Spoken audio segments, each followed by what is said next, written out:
but the look Perry gave me spoke volumes. Still, you never knew what might happen. We'd considered adding a fifth, maybe someone on the saxophone, for a long time.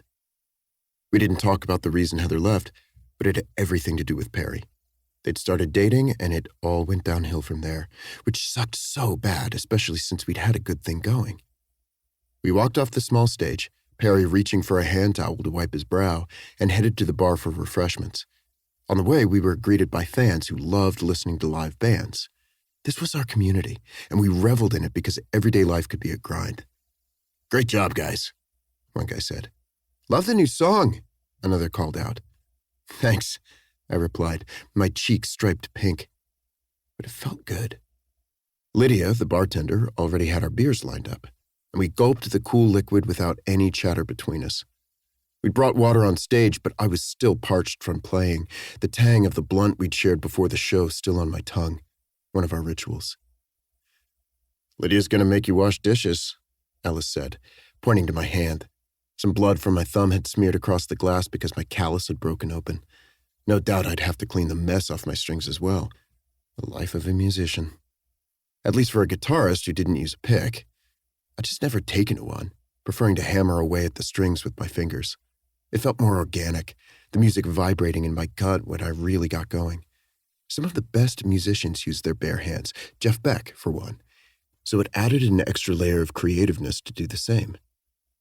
The pads of my fingers had developed a thick skin, like how toes do in the summer months, and if I didn't play for a few weeks, which almost never happened, the painful process would start all over again. Blisters turned into scabs and then into calluses. Lisa, the last girl I'd dated for longer than a couple of months, used to complain about how raw and coarse my hands were, but there wasn't anything I could do about it, nor would I want to. We finished our drinks, socialized with the remainder of the crowd, then got busy breaking down our set. We caught our breath in the silence of the room, the energy from an hour ago fizzling out of us. This was my least favorite part, breaking down mics, wrapping up cords, and loading our monstrosity of a speaker that had to weigh 100 pounds and was probably 30 years old. Hauling it back was a pain. I'd recently caught wind of a compact amplifier that would be way easier to transport, and I was waiting for the musician to decide whether he was willing to part ways with it and post it for sale.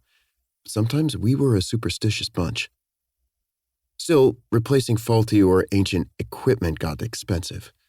The good news was I worked at an instrument repair shop, so I was able to get stuff wholesale or used for a less painful price. Perry's van was a 9-footer with a second row of seats and plenty of room in the back for our equipment. Once that task was completed, Ellis and I got in the back seat so we could ride with Perry and Anthony to our practice spot and unload all over again. We couldn't leave our things in the van, not only so they wouldn't get stolen, but because Perry used the vehicle for his day job installing electronics equipment in homes. So we split the cost of renting a room in a large warehouse in the commercial district, and we practiced there once or twice a week. It was the best decision we'd made. We'd been on a waiting list for this spot for at least a year while we tried not to disturb the neighbors by jamming in Perry's basement. We sometimes recorded here, too, and Perry uploaded our singles on popular platforms and apps like Spotify. But mostly we just liked the creative process and being around live music any chance we got, which included regular outings to other local shows and concerts. "All right, see you at practice." It was our weekly ritual to meet Sunday night after other adult obligations. Sometimes it got changed to Monday or Tuesday, but we convened religiously.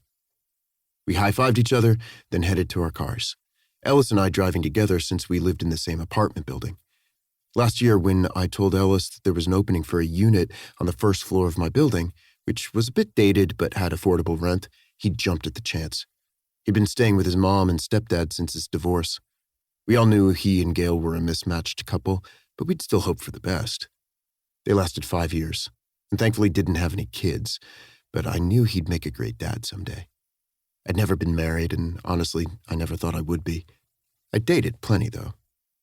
Living so close made it easy to drive to practice together and have impromptu jam sessions when we hung out. Ellis was my closest friend.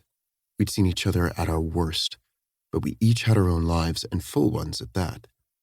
Ellis's family was as meddling as mine, but they only wanted the best for us. We'd become acquainted as adults in the music.